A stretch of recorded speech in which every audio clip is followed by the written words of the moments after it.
Olá pessoal, Deus abençoe a todos, hein? Voltamos aqui com vocês para dar a continuação da nossa reflexão aqui, do nosso estudo do livro de Atos dos Apóstolos. Paramos ontem no capítulo 22, estamos fazendo de capítulo a capítulo, hoje vamos para o 23, que foi aquela perseguição onde explicávamos a respeito da pessoa que aceita o Senhor Jesus e que vive uma vida no Senhor Jesus. Ela vai ser perseguida como ele foi. Vão sempre querer matar a sua fé. Então vamos lá? No capítulo 23 diz assim: Paulo fixou os olhos no Sinédrio e disse: Irmãos, até o dia de hoje tenho andado diante de Deus com toda a boa consciência. O sumo sacerdote Ananias, porém, mandou aos que estavam junto dele que o ferissem na boca. Então Paulo lhe disse: Deus te ferirá, parede branqueada, tu estás aqui assentado para julgar-me conforme a lei, e contra a lei me mandas ferir? Você veja que Paulo, pessoal, ele era instruído, como ele mesmo disse, na lei dos judeus. Então muitas coisas que ele via que gostariam de fazer com ele interpelava, ele dizia: vocês não estão cumprindo a lei. Porque se vocês cumprissem a lei, como que vocês querem fazer isso comigo? E ele aqui fala com o sumo sacerdote claramente. Então Paulo lhe disse: Deus te ferirá, parede branqueada você é. Tu estás aqui assentado para julgar-me conforme a lei, e contra a lei me mandas ferir. Os que estavam ali disseram: Ousas insultar o sumo sacerdote de Deus? Respondeu Paulo: Não sabia, irmãos, que ele era o sumo sacerdote, pois está escrito: Não dirás mal do príncipe do teu povo. Então Paulo, sabendo que uma parte era de saduceus e outra de fariseus, gritou no sinédrio: Irmãos, eu sou fariseu, filho de fariseu. Por causa da esperança da ressurreição dos mortos estou sendo julgado. Havendo ele dito isso, houve confusão entre os fariseus e os saduceus, e a multidão se dividiu. Os saduceus dizem que não há ressurreição, nem anjos, nem espírito, mas os fariseus reconhecem uma e a outra coisa. Começou um grande clamor, e levantando-se alguns mestres da lei da parte dos fariseus, discutiam, dizendo: Nenhum mal achamos neste homem, e se algum espírito ou anjo lhe falou, não resistamos a Deus. A discussão ficou tão violenta que o comandante, temendo que Paulo fosse despedaçado, mandou que os soldados descessem e o tirassem do meio deles e o levassem para a fortaleza.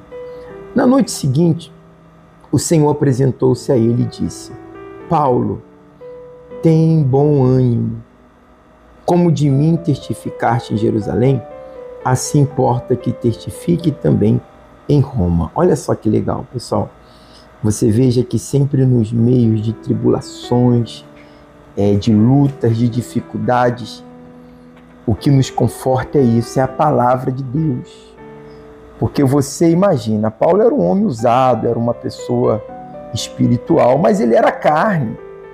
E como ele não deveria de estar sentindo ali aquela pressão ao ponto do próprio comandante dizer assim: ó, tira ele daqui porque eu vou matar ele. Se os que estavam de fora tiveram medo que o matassem, você imagina o próprio Paulo, como ele estava ali diante de toda aquela gente que queria, ver a sua destruição, a sua desgraça. Mas olha só que legal, fala aqui que Deus apareceu para ele dizendo: olha, você ainda vai falar de mim em Roma. Então isso significa que tudo que estava acontecendo não ia prevalecer. E é isso que eu quero também deixar para a senhora, para o senhor que está aí do outro lado, participando conosco. Não importa o que você esteja passando, não importa qual é a sua luta, a sua dificuldade, não vai prevalecer. O mal não vai prevalecer na sua vida, porque Deus é poderoso para fazer muito mais do que pedimos e que pensamos. E Ele com certeza já está com a sua vitória preparada. Então não se entregue aos obstáculos, não se desanime, não se decaia, levante seu rosto, levante a sua fé e continue seguindo adiante.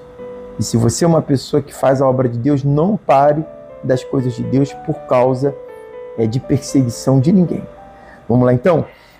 Versículo 12, capítulo 23, versículo 12.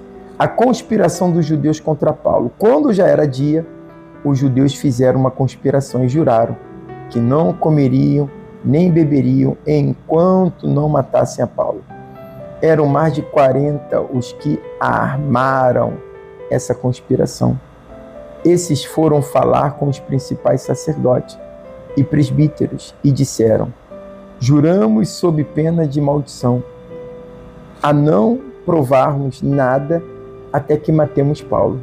Agora, pois, vós e o Sinédrio, pedi ao comandante que o traga amanhã, como que querendo saber mais alguma coisa de sua causa. Antes que chegue, estaremos prontos para matá-lo.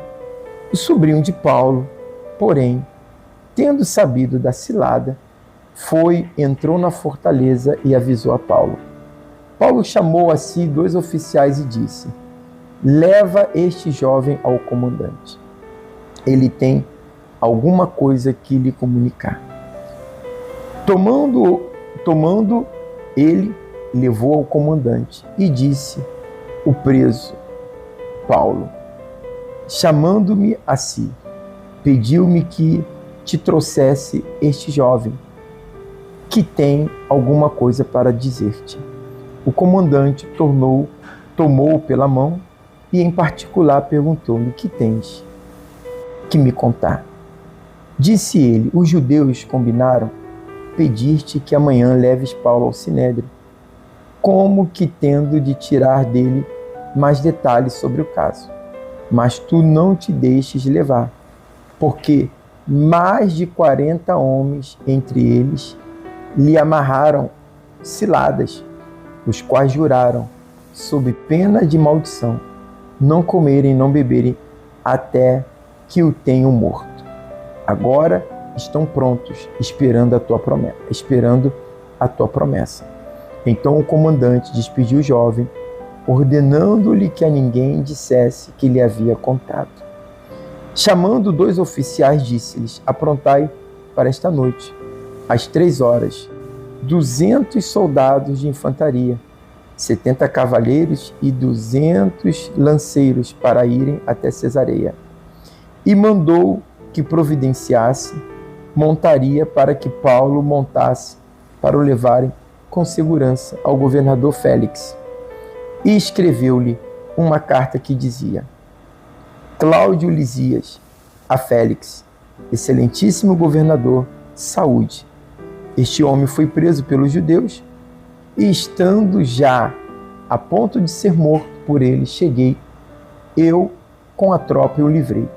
Ao saber que era romano, querendo saber por que o acusavam, levei-o ao sinédrio deles.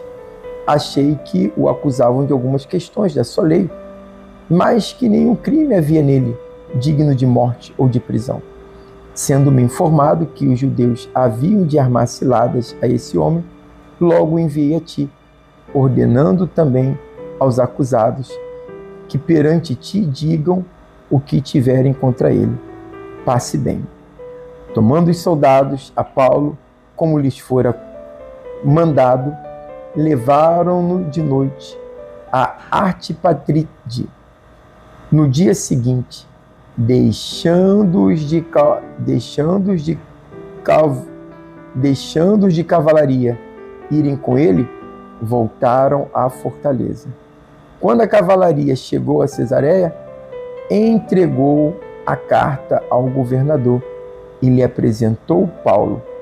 O governador, tendo lido a carta, perguntou de que província ele era. Sabendo que era da Cilícia, disse: eu te ouvirei quando aqui vierem os teus acusadores. E mandou que prendessem no palácio de Herodes. Você veja, pessoal, que é como eu falei aqui alguns no outro capítulo e nesse também, a perseguição era feroz. Mas Deus já tinha falado para Paulo que ele iria pregar em Roma. Então havia um conforto de saber que tudo aquilo que estavam fazendo não ia prevalecer. Só que a gente sabe que não é fácil. Quando você está passando por uma dificuldade, por um momento, a sua carne sente. Você vê que armavam ciladas, mas você vê também que Deus estava a todo momento livrando, guardando e protegendo a Paulo. E é nisso que devemos de crer, que o nosso Deus, Ele não vai permitir que um fio do nosso cabelo se caia que não seja da sua permissão. Não cai uma folha de uma árvore sem que Ele não saiba. Então, por mais que você venha estar vivendo algo complicado na sua vida, Deus sabe do que você está passando. E Ele não vai permitir que nada aconteça ou suceda sem que Ele dê, a autorização para isso. E até nos momentos de dificuldade que Paulo passou, que Paulo enfrentou, tudo tinha um propósito. Até para servir hoje de exemplo para cada um de nós, de como era a vida de um discípulo, de uma pessoa realmente que servia a Deus. Não era vida fácil, era uma vida realmente de muita renúncia em viver de acordo à vontade de Deus. E é isso que devemos de procurar para as nossas vidas. Tá certo que hoje a modernidade, já não há aquela perseguição de antes, mas hoje continua as renúncias. A renúncia do mundo, a renúncia da nossa carne, do pecado, de você abandonar aquilo que desagrada. E olha, a renúncia de hoje é até mais fácil que a de antes, sabe por quê? Porque só depende de você, só depende de mim. Deixar o errado, deixar a mentira, deixar a prostituição, deixar o pecado, deixar a bebida, o cigarro, o fumo, deixar aquilo que você vê, aqueles vícios, aquele comportamento que não agrada a Deus. No passado, não. Além da conversão dos cristãos, eles tinham que enfrentar um verdadeiro inferno para se manter levando a palavra, para manter a sua vida, para manter a sua família. Então, pense nisso, porque eram pessoas que realmente, como diz o livro de Hebreus, foram pessoas que o mundo não foi digno, pessoas que viveram uma fé cristã. E ainda temos irmãos em muitas partes desse mundo que vivem uma fé genuína, uma fé onde eles têm que estar se sacrificando, correndo risco de vida para cumprir com a palavra de Deus. E nós estamos praticamente uma facilidade. Aqui no Brasil é muito fácil você praticar a palavra de Deus. Não há leis que te proíbam de falar de Jesus ainda, né? Sabemos que com a vinda do anticristo muitas coisas vão acontecer. Mas isso é uma outra história para um outro momento. Gente, fica aqui essa reflexão. Que Deus te abençoe e até a próxima, tá? Um abraço.